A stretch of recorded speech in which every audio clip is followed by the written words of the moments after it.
مذہبی افتراق پیدا کرنا، سیاسی عدم استحکام پیدا کرنا اور معاشی طور پہ مسلمانوں کو تباہ کرنا اور اخلاقی طور پہ مسلمانوں میں بگاڑ پیدا کرنا، یہ 4 ہدف ہیں ان کے، اور وہ 4 ہدف انہوں نے حاصل کر لیے ہیں۔ زیادہ تر قدرتی وسائل اللہ نے مسلمانوں کو عطا کیے، وہ زرعی وسائل ہوں یا معدنی وسائل ہوں، آبی وسائل ہوں یا دیگر وسائل، لیکن یہ بیچارے ان وسائل کے ہوتے ہوئے دنیا کے دستے نگر ہیں۔ دوسرا، اللہ نے ان کو جمعیت اور قوت جو عطا کی ہے، لیکن 73 گروہوں میں بانٹ کر کے ان کو کس طرح سے ایک دوسرے کے ساتھ مخالف کھڑا کر دیا گیا ہے۔ اور تیسرا، سیاسی طور پہ شورشیں، یہ آپ دیکھ لیں ساری اسلامی ممالک کے اندر ہیں، پوری دنیا کا مطالعہ کر لیں، 1 انچ بھی جگہ ایسی نہیں ہے جہاں آتش و آہن برس رہا ہو اور وہ کفار کی سرزمین ہو۔ ساری لڑائیاں مسلمانوں کے دیس میں لڑی جا رہی ہیں۔ اب یہ مسئلہ ہوا ہے یوکرائن کا، اور آپ دیکھنا کہ بہت جلدی یہ حل کر لیا جائے گا۔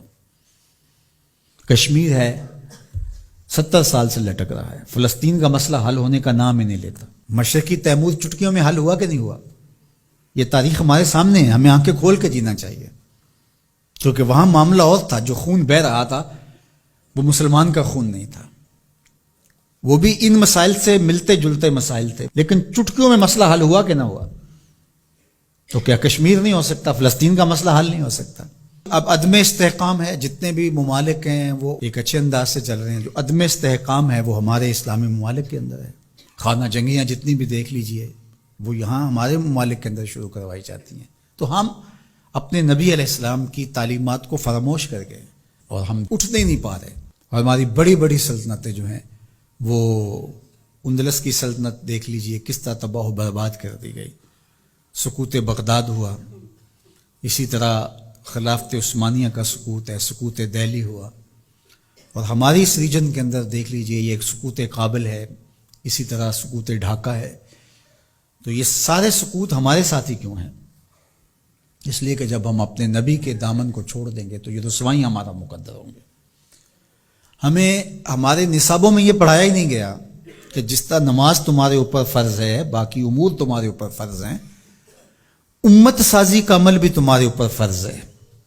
جس طرح حضور علیہ الصلوۃ والسلام کا نام عقیدت سے لیا جانا اور آقا کریم علیہ الصلوۃ والسلام کی محبت تمہارے اوپر فرض ہے، اور محبت کے تقاضے تمہارے اوپر لازم ہیں، تمہارے اوپر یہ بھی اسی طرح لازم ہے۔ تو اس وقت ہمارے ساتھ جو کچھ ہو رہا ہے اور جس سمت ہم سفر کر رہے ہیں اور جس طرف ہم جا رہے ہیں، تو اس وقت سب سے زیادہ ذمہ داری علماء کی ہے اس بات میں، باقی حکمرانوں کی ہے کہ وہ معاشی بحرانوں میں حکمران قوموں کو مبتلا نہ دے، چونکہ قوم جب معاشی بحران میں مبتلا ہو جاتی ہے تو پھر اس کے نظریے پیچھے چلے جاتے ہیں۔ دور موجود میں کہتے ہیں اس دور کا ایٹم بم معاش ہے، جو قوم معیشت کی تباہی کے دانے پہ آ جاتی ہے اس سے پھر جو مرضی آپ منوا لیں، اور آپ جانتے ہیں مسلم حکومتیں کیا کچھ نہیں مان لیتی ہیں، اور یہ حکمرانوں کی ذمہ داری تھی کہ وہ، لیکن ان کے پیٹ ہی نہیں بھرتے، ملک کو اس بے دردی سے لوٹا نہیں، نوچا ہے انہوں نے، لیکن ابھی تک ان کے پیٹ ہی نہیں بھرے اور نہ مستقبل میں کوئی بھرتے ہوئے دکھائی دیتے ہیں۔ تو یہ ایک دردناک صورتحال ہے۔ جو اسلام کو دوسرا بڑا نقصان پہنچایا ہے وہ ممبر و محراب کے ذمہ داران نے پہنچایا ہے۔ بر صغیر پاک و ہند کے اندر تجزیہ کرتے ہوئے حضرت مجدد الفسانی علیہ الرحمہ نے کہا کہ 4 طبقے ایسے ہیں جنہوں نے سب سے زیادہ اسلام کو نقصان پہنچایا ہے۔ یہاں پر اس ریجن کی وہ بات خاص طور پہ کرتے ہیں، وہ فرماتے ہیں ان میں سے ایک علماء سو ہیں، انہوں نے اسلام کو بہت زیادہ نقصان پہنچایا ہے۔ دوسرا صوفیاء خام ہیں، جو دین کے فہم سے ناآشنا صوفی ہیں، انہوں نے اسلام کو بہت نقصان پہنچایا ہے، چونکہ لوگوں کی وابستگی ہے ان کے ساتھ اور ان کے پاس کوئی منصوبہ ہی نہیں ہے۔ عرس پہ آ جاؤ، نذرانے دے دو اور اللہ اللہ کرو اور چلے جاؤ، ان کے پاس کوئی نظام شریعت تو ان کے پاس ہے ہی نہیں ہے، تو آنے والوں کو کیا دیں گے؟ یہ کچھ بھی نہیں دیں گے۔ تیسرا بڑا نقصان جو ہے وہ اسلام کو جو پہنچایا وہ سلاطین نے پہنچایا، بادشاہوں نے پہنچایا، اور چوتھا جو ہے وہ انہوں نے کہا کہ اسلام کو جو نقصان پہنچایا وہ 2 نمبر دانشوروں نے پہنچایا، اور 5 نام بھی آپ ذکر کرتے ہیں، وہ فرماتے ہیں جو گستاخان صحابہ ہیں، چونکہ جب صحابہ کی نفی ہوتی ہے تو پورے دین کی نفی ہو جاتی ہے۔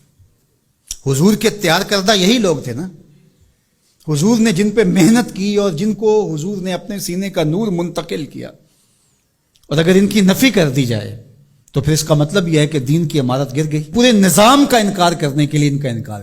جو امت کے اندر تفریق ہوئی، تشتت ہوا اور بے جا تشدد ہوا، اور امت کے اندر جو فکری ناہمواری پیدا ہوئی، باہمی منافرتیں انتہا کو چھونے لگی، سوچ سمجھ فہم ادراک کی قوتیں سلب کر لی گئیں، یہ سب کچھ منبر و محراب کی وجہ سے ہوا. اور اس میں علماء حق یا علماء ربانی یا علماء راسخین جس کو قرآن نے کہا ہے وہ نہیں شامل، لیکن علماء سو جو ہیں سب سے زیادہ مسلمانوں کو اگر نقصان پہنچایا ہے علماء سو نے پہنچا. اللہ ہمیں امت واحدہ کے نور سے مالا مال فرما، ایسی امت واحدہ جو تیرے محبوب کی سچی غلامی کا حق ادا کرنا جانتی ہو، ایسی امت واحدہ جو صحابہ کے در کی دہلیز کی نوکر ہو، جن کے رگ و ریشہ میں اہل بیت کا پیار محو نفوذ ہو، جو اولیاء امت کے طریق پہ گامزن ہو.